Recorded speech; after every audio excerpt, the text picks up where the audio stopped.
Hi everyone, this is SWRPG Guides, and I am here bringing you another guide video, and this one was requested by a couple of people. It is going to be about the Force, and this is a guide that I wanted to make at some point on this channel, so I feel like this was a good time since those individuals requested it, and I think this is a really good guide to provide to players because the Force is not something that players go into right away. I think a lot of campaigns start with Edge of the Empire and Age of Rebellion. A lot of players choose to go that route, and I think that's just because Force and Destiny offers a lot of new mechanics, a lot of new things you have to learn. So the Force, I know I didn't really know anything about it, at first, so it takes a little while to kind of get used to it in the mechanics and the Force dice. There's all these things, so we'll go into it. I might miss a couple of things, but hopefully it'll be helpful for you guys in order to learn how the mechanic works. So if you are planning on doing a Force and Destiny campaign, you can do it correctly and get everything in there.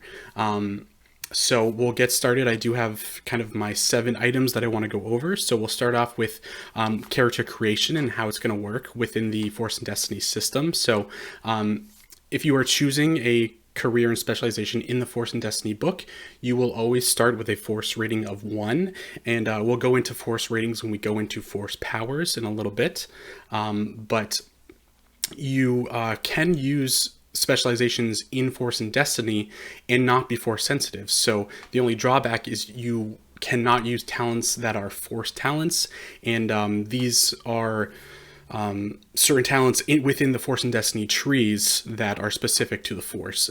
So you can do that if you're another character and you want to be some type of specialization in the book, but you're not Force sensitive, you can do that. If, let's say, you have created a character within Edge of the Empire system or Age of Rebellion, there is actually one way you can be Force sensitive, and that is by using the Universal Force talent trees. So I think I do have one here. So was that the one? I guess I didn't pull it up, but there is one. It's basically another talent tree. The two that are available is there is the Force sensitive Exile in the Edge of the Empire system, and then there is also the Force sensitive Emergent, which is the one in the Age of Rebellion book. So these are two, again, they're universal. You can adopt these if you want to, and they will also give you a Force rating of 1. But if you are playing a character in Edge of the Empire or Age of Rebellion, you cannot use any of the Force and Destiny trees in order to be a Force sensitive. So you can't gain Force points from those. So that is kind of how the characters will work. You'll always start off with 1 Force point when you are creating a character and choosing your specialization. So then we'll go into kind of the talents and also the talents versus Force powers. So we have our talent tree here. This is a really good place to start to look at. So there are certain talents here that are Force talents, and these are the ones with the little explosions in the corner. And some of them might have Force points that you have to use. For instance, if you look at this one, Draw Closer, it points out that you have to have certain Force points. So these little symbols have to do with the Force dice. So some of them you will have to have Force ratings in order to use it, because your Force rating is basically the number of dice, Force dice, you get to use for any particular talent or any particular Force power. So when we talk about the Force powers, we'll go into that a little bit more. So hopefully I'm not losing too many people. Hopefully looking at it might make a little more sense. But for the Force talents, which are in the Force and Destiny specializations, these are considered a little bit less in-depth than the Force powers, so you can buy them within the tree. You do have to follow, kind of the order, just like always. You can purchase them and, use whatever they say. So again, there will be something dealing with the Force with each of them, but it's not exactly a Force power, so there's a difference. So for instance, Reflect is something that you would use with a lightsaber to reflect blaster fire. Something like that. So those are available. So they can pretty much be activated just like any other talent. So you can just choose to activate them, but there will be certain things that of course, in the description that you might need in order to do that, or will occur after you activate them. So once again, you will have to be Force sensitive for most of these to use them. However, you can if you're in a specialization tree and you don't have a force rating, you can use these. But if there is anything here that talks about using a force point, you just aren't able to do that. So there's kind of a drawback. So generally, you probably won't want to use this if you're not force sensitive. But there may be some that have less in there that you might want to use. So that might help. So that's force talents kind of in a nutshell. Not too difficult. And again, they are different from force powers. So this one, for instance, this has a little bit, no, I say it has like less force talents, but it has a pretty good amount. So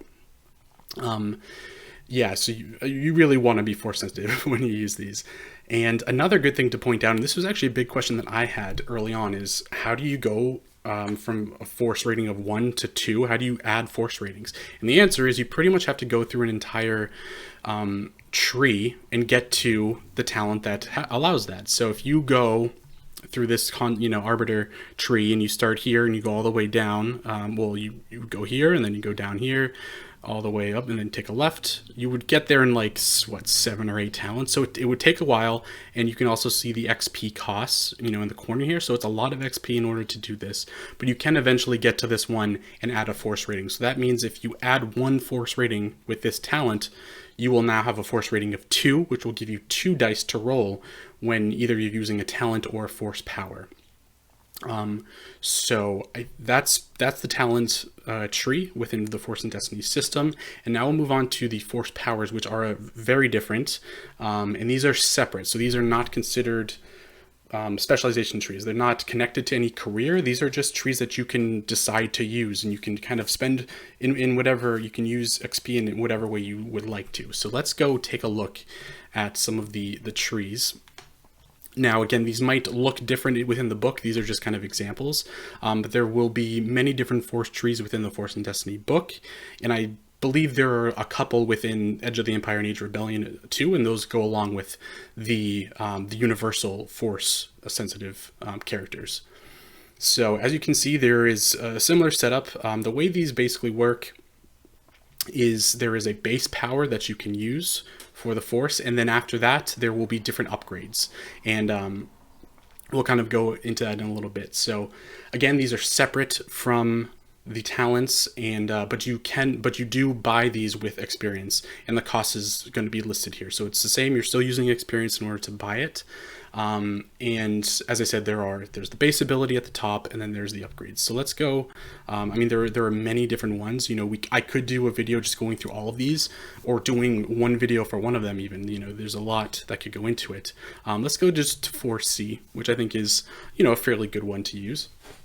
So at the top, there's going to be a basic force power, and it'll explain basically what you need to do in order to use it. So the force user can feel the force flowing, and let's move this in case people can't see it. The force user can feel the force flowing around everything, seeing what is and what will be. The user may spend, and that is the symbol for a light force point, to gain vague hints of events to come, up to a day into their future. So that's it. So if you have a force rating of 1 and you just spend the 10 XP on this power, you can access that power. You have to use light side points in order to do this. However, you can use dark side points with a drawback. So the way that this works, there are a few things that would come with using a dark side point if you wanted to activate a power. So, obviously the game is intended to be filled with the struggle between the light side and the dark side, and it will apply to you narratively as a character when you are performing actions, when you're interacting with characters. There's conflict is a big part of especially this system in Force and Destiny. So let's say you have a force power rating of 1, so you roll the 1 dice and you roll just 1 dark side point, and that's all you have to use. If you decide to, so generally that would mean you can't use this power at all. It's a wash. But if you do decide to instead use the dark side point, what would happen is you would then have to flip one of your destiny points from light to dark. And if you don't know destiny points, they are basically tools that can be used kind of between the GM and the players. So the GM uses dark side points to kind of disable the characters or make it difficult in situations, and the light side points are used by the players. So if you use a dark side point, you flip one of those to dark side, so you're giving the GM a destiny point. You then have to suffer strain equal to the number of dark side points that you were using. So let's say you roll the dice and you get 2, then you would, or 2 dark side points, and you want to use both of them, you would suffer 2 strain. And you will also suffer conflict equal to the number of dark side you use. And we'll go into conflict later. I don't like conflict. I think it's a bad mechanic. Well, not bad, but it's just a confusing mechanic, and I just don't like how it's been set up. And this will affect your morality. And we'll also go into morality a little bit later. It's a little bit more in depth. But basically, you can use dark side points at a cost. So that's how that will work. Now, if you... let's say you have this power and then an upgrade. So let's say you spend the 10 XP on that, and then you spend 10 XP on control. You will need force points for both of these. So, for the control one, when making a skill check to determine initiative, the force user may roll a force C power check as part of the pool. He may spend a light side point to gain 1 success per point on the check. So basically with this, what you would need to do in order to cast this ability is you would need to spend the 1 light mana on the basic ability, and then you would need a second light side point in order to do the control. So if you have a force rating of 1, this is not going to happen very often. This makes force powers very difficult to use, especially at an early level. So that's why if you are using a force sensitive character, my recommendation is spend XP as quickly as possible as you can on whatever tree you're using in order to get the force rating, because having 2 force dice over 1 helps tremendously in using your powers. One thing you can do, and I think this might actually be even better than, let's say, upgrading an entire tree, is to just buy the base powers of a bunch of different trees, because then you at least have that, and most of them only cost 1 point anyways, so you can use more powers and you're more likely to get those rather than having to spend 2 points or even 3 if you go down more. Another good thing to point out though, you do not have to use these in order. So let's say you use the 1 light side point on the basic power.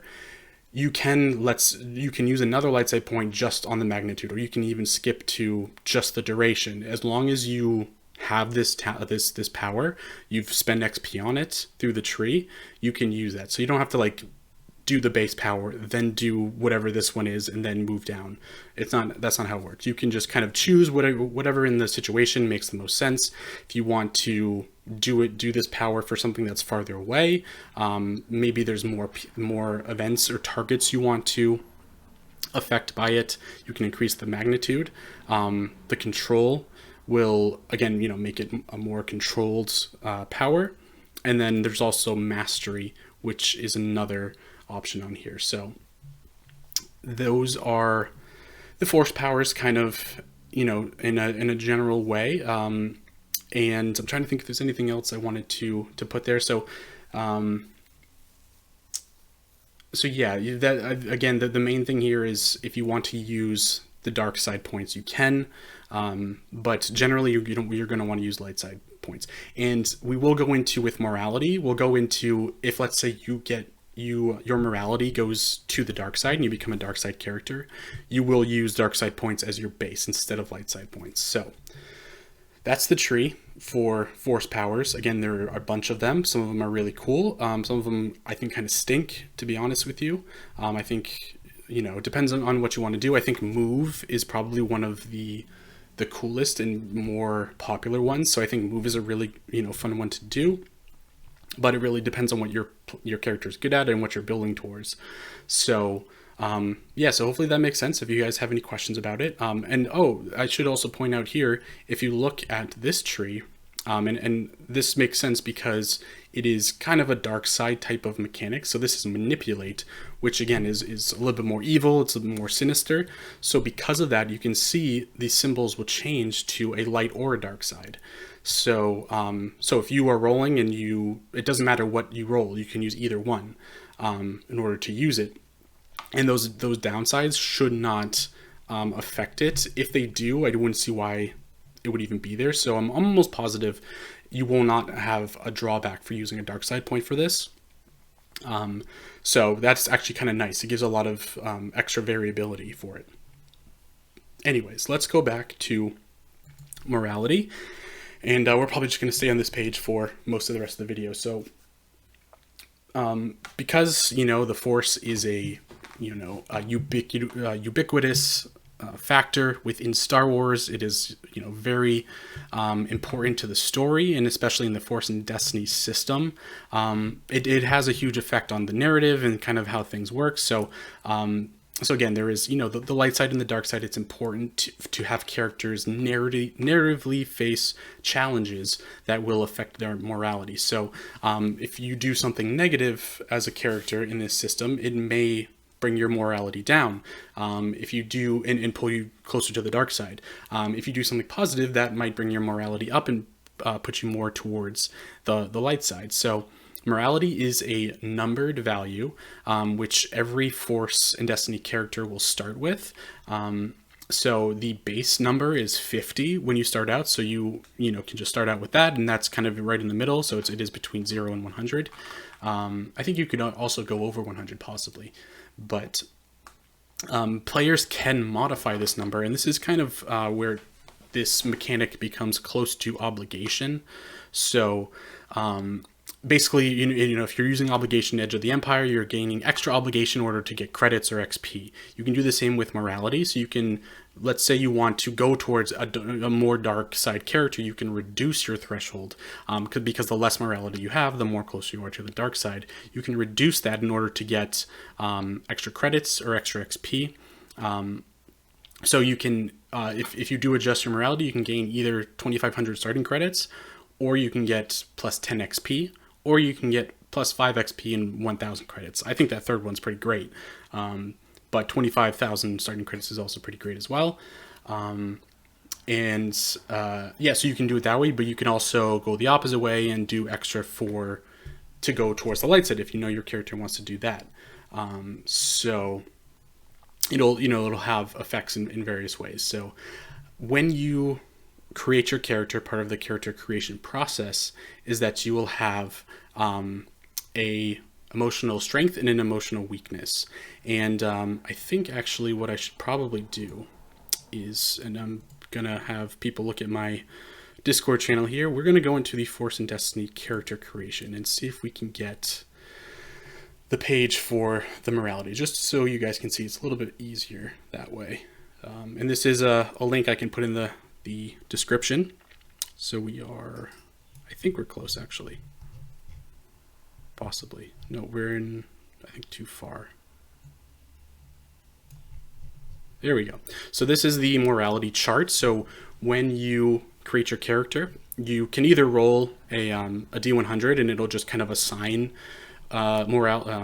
emotional strengths and weaknesses to you, or you can choose them, if you want your character to go in a certain direction. So each character will have an emotional strength and emotional weakness, and these usually go hand in hand with each other. So for instance, if your positive one is that you're prideful, the negative to that is that you can be arrogant. Same with if you're independent, you could be cold. So this is super important for morality because these traits will be accentuated depending on where you are on a morality level. So if you are more towards the dark side, you are probably going to be more arrogant instead of showing that prideful aspect. And similarly, it might be the opposite for pride. So there is also a cool thing we'll go into later about testing these and testing your emotional strengths and weaknesses, and this is something the GM does, so we'll talk about that in a little bit. But yeah, basically that's morality. Just kind of starting out. We're going to go into conflict and how that kind of relates to morality in a little bit. But you are, again, it has to do with your relationship to the Force, and the narrative does have a large effect on it. So we'll go into conflict now. As I said before, conflict is a mechanic that I don't really like. I think it's important for the game, but the way it's set up I think is very confusing.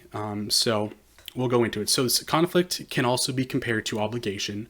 So it's basically something that you get on a session to session basis, and you are building up conflict throughout a session depending on challenges that are thrown your way. So Conflict is something that changes on a different session. So the number value of your player's conflict is usually 10 or less, but it can be more than 10. And basically, it will affect your character's morality. And when you end a session, you will test your conflict in order to see if it will affect your character's morality. So you can accumulate conflict by using dark side points through force power. So we talked about that in the force power trees. I'm just going to go back to this one. So again, if you're in a force power tree and you're using one of these and you need a light side point, use a dark side point, it'll create one conflict per light side point. So you're, as a player, you're keeping track of your conflict throughout the session. You're going to, keep adding them up as they come along. You can also gain conflict through performing certain narrative actions. So again, if you're doing something that's negative or positive, that can affect it. Or if you generate a certain result from a fear check. So let's say you have a run-in with Darth Vader, there will probably be a really difficult fear check, and if you fail that, then there will be some type of conflict that gets added on. So it's almost like being in the presence of Darth Vader brings you closer, kind of drags you to the dark side because you're disturbed and, kind of affects you in a negative way. So those are the ways you can kind of get conflict. And so, yeah, at the end of the session, what you do is you have your total conflict value that you've been keeping track of the whole session, and you will roll 1d10.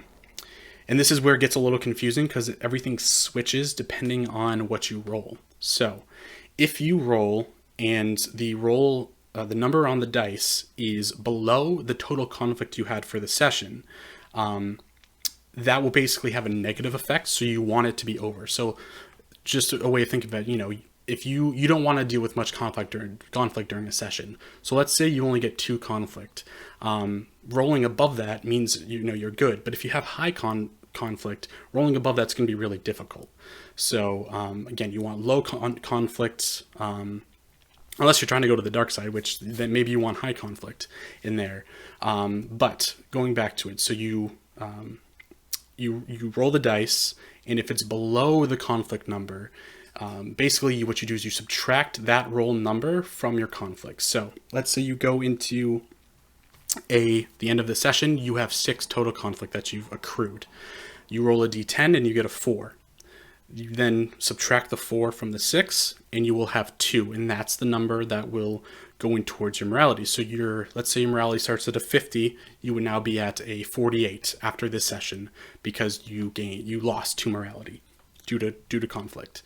So that's the first one. If you roll and the roll is above your conflict number, that means you've kind of beaten the conflict, you've overcome it. You then subtract the conflict number from the roll. So basically, if you think about it, you're just subtracting the lower number from the higher number, whatever that might be. So that's a good way to kind of keep track of it. And then you add that difference to your total morality. So we'll go back to, let's say you're starting at 50. And let's say you had 2 conflict and you roll the dice and you get a 6 on the dice. That means you will, the difference between the 2 and the 6 is 4. So you'll add 4 to your morality and you'll have 54 total. So that is how conflict works. And, it's, yeah, like I said, it's a little confusing. You will get used to it, but, yeah, I don't know. I just don't love that mechanic. It's kind of hard for new players to kind of keep track of that. And, even obligation is similar. Obligation is also kind of tough to deal with. So what does morality give you as far as, going to the dark side and the light side? Well, there are certain thresholds that you can cross as a player. So if your morality drops below a 30, and again, this is, morality is 1 to 100. If it drops below a 30, you have crossed into the dark side. So you are a dark side character. This means that when you use force powers, you can now use dark side points instead of light side points. So it switches on you. And it also says in the rules that your presence alters the group's destiny pool. So that means that I think you add a dark side point if you have if you start a session with a character at 30 or below. So you're adding more more points for the GM if you have a dark side character. And the other thing that will change is it may increase your wound threshold and decrease your strain threshold. So if so this happens if you're even lower than 30. So if you fall below 20 morality, your character will add 1 wound to their wound threshold. So that's the total threshold. And then you subtract 1 strain from your strain threshold. So you're basically becoming tougher but weaker mentally if you go below a 20. If you go below a 10, you add another 1 to the wounds and subtract another 1 from the strains. So it's basically a difference of 2 and 2 if you go below a 10. So if you're below a 10, you're pretty evil.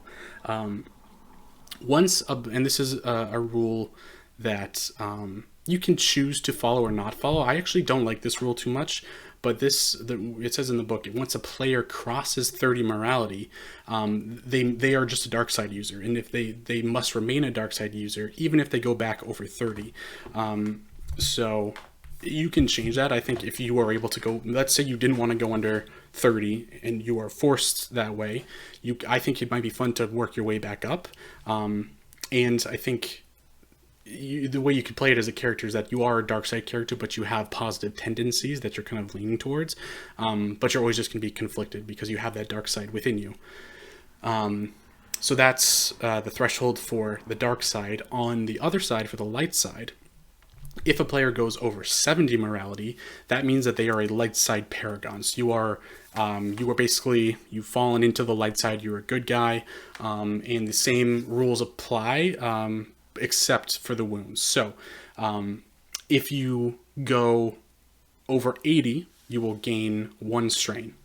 If you go over 90, you will gain another strain. So that's 2 total. So instead of subtracting, instead of the changes for, going with low morality, you gain it if you get high morality. The one thing that's important, as I said, is you do not subtract wounds if you go over 80 and 90. So it's not like once you hit 80, you subtract a wound, you just stay at the wounds and you just are gaining strain. So becoming a light side user in that way is more helpful and positive. So the game system really is built in order to, say that, dark side users are strong and powerful, but there is a lot of drawback. Whereas the light side users, they can still be powerful, but they have less conflict and there's less negative actions that will happen because of it. So that's how the thresholds will work with morality, and that's the morality system kind of in a simple description. And then the last thing we're going to talk about is narrative actions, because this is a little bit more ambiguous and it's relies a little bit more on the GM's discretion. So the GM pretty much has this discretion when they choose to add conflict, unless it's with the force power dice. If you're using it through that, that's a number that you can gain from it, and also the fear checks. But as far as the narrative conflict that a character might go through, basically what will happen is, if let's say your group is doing something, let's say they're interrogating a civilian for some information, something like that, and then you have a player who threatens to kill them, or let's say they want to torture them, something pretty bad. What will happen is the GM will decide whether they think this is a moment of conflict, and if a player kind of announces, like, I'm going to torture this person, the GM then has to tell them that if they do this, they will earn conflict from them. You as a GM do not have to tell them how much conflict, but you do have to just make sure they're aware that, hey, this is something bad, it's going to have a negative consequence. And then from there, it's up to the GM to decide how much conflict that will produce. So this can actually make the conflict sway a lot, depending on what's happening. And it's something that, again, the GM's discretion, and the purpose of conflict is not to make players upset. In fact, the game does try to make it so this doesn't happen. It's supposed to just have the players have fun with their morality, and I think there is a little part of everyone who likes the idea of being a dark side character. So telling a player that they're going to go more towards the dark side is kind of fun, and I think a lot of players will enjoy that. So as long as you're fair with the amount of conflict that you're giving, I think it's really the narrative part of morality, I think, is probably the best part of the Force, except for the Force powers. The Force powers are pretty sick, but that's how GMs can assign conflict. And then the last thing, and I had mentioned this before, and this is something you don't have to do. It's something that's just kind of available if you want to. And these are morality triggers. So these are basically like moments of truth, kind of points in the narrative where a player is tested, to see what they do. So what this trigger means is if a situation comes up, and again, you go back to the emotional strengths and weaknesses. As long as the GM knows what these are, they can, say like, hey, let's try to think actually what might be a good situation. Let's say they are near some type of warehouse with some credit. There's a bunch of credits in there, and the GM can then test their greed, emotional weakness, and see what happens. And if the player fails, basically what they do is when they roll the D10 at the end for their conflict, whatever number they get will double. So if you fail a conflict trigger, it can have a big impact. If you succeed, well, actually, no, that's not true. I think it's if they successfully fill the morality trait. I'm just trying to make sure I word this correctly. Then it will be doubled. So it actually is bigger risk if you succeed with a trigger. And so again, if you're tested for your pride and then you are successful when you roll the D10, and let's say you don't have much conflict and the number is greater, you will now double that. So it can add just even more morality at the end of a session. And that's a really good way to, if you want to bump up to the light side a lot and avoid conflict, this is a great way to do that. So I think if you have players who are playing mainly light side characters, I think emotional or conflict triggers, morality triggers as they should be called, are something that you should use because it allows players to get more morality quickly. But again, it can have a really negative impact if they lose the rolls. So that is the kind of how the narrative part of the Force works. Again, a lot of that is GM focused. And I think that is pretty much everything I wanted to go over with the Force. Again, there are going to be lots of other small rules, and I apologize if you can hear that motorcycle outside. I feel like every video this happens, and I'm never going to cut it out. But that is the Force. Hopefully you guys learned from it. If you have any questions, please put them in the comments, because there are a lot of things that are confusing, and I still kind of work on with these rules. So thank you all so much for watching, and I will see you soon.